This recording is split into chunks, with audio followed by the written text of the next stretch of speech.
Octagon News. Hey, what up, guys? I told I want to pop one at 7:30 so I can field like whatever questions you guys had about yesterday. I'll just do like a quick rundown of what went on. Shit, I really can't see.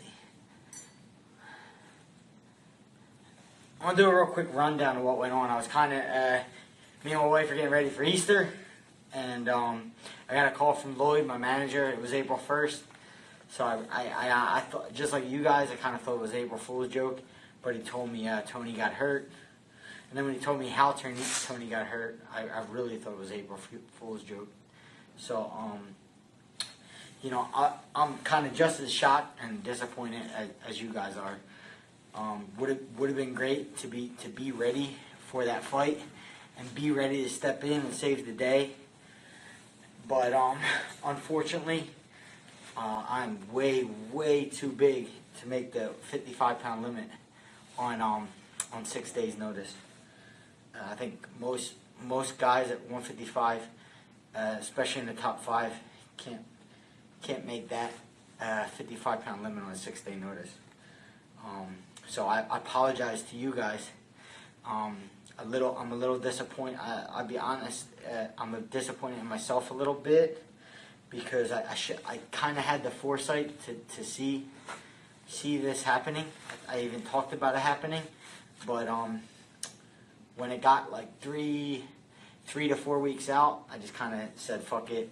These guys are gonna fight, and there's really no reason for me to be ready." So, if you guys have any questions, kind of what happened was, Lloyd called me, told me about it.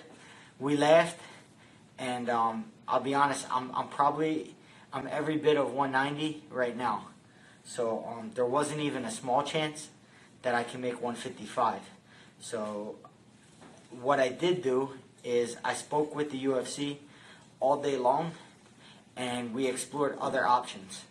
I asked about welterweight, about doing a catchweight at welterweight, but the UFC wasn't sure. All they asked me was, what's the lowest that I can get to?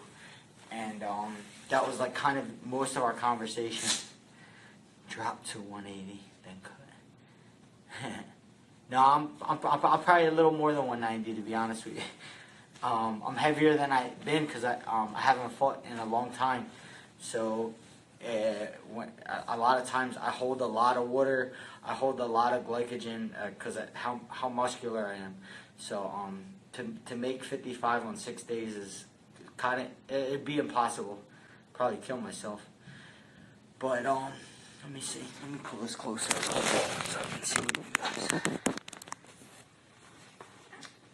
Yeah, it's actually kind of a running joke between me, my teammates, Coach Mark Henry, about how big I get in between fights. So we explored a couple options. The only options we explored were one, to do a catch fight at welterweight. We talked about that, and two was an option of moving the fight to right before Ramadan, so that I can make the official weight and that we could still do it for a title. But I think Khabib, their side of it, they wanted to fight for a belt. And fighting me, I don't have a belt, and I couldn't make 55, so there's no way a belt could be on the line. So that was that's what went on with me on my end. But I really think the UFC was just shopping around. I didn't get the feeling like I was the guy to pick. I think Max was the guy to pick, and that they needed other options. So that way they can, I guess, take a couple bids and see who comes in the lowest and who comes in the best. So unfortunately, I wasn't able to take advantage of that opportunity. But to be honest with you, my real feelings on it is Khabib is not the fighter that you take on 6 days' notice. In order to beat Khabib, you need to be conditioned, number one. He already poses a unique style, but number one, you have to be very, very well conditioned. Beating Khabib on a 6-day notice is a very, very tough tough ask. So I think more than anything, to fight Khabib, you need to be in shape. So to do it on a 6-day notice is my hat's off to Max. I think he's gonna give his best.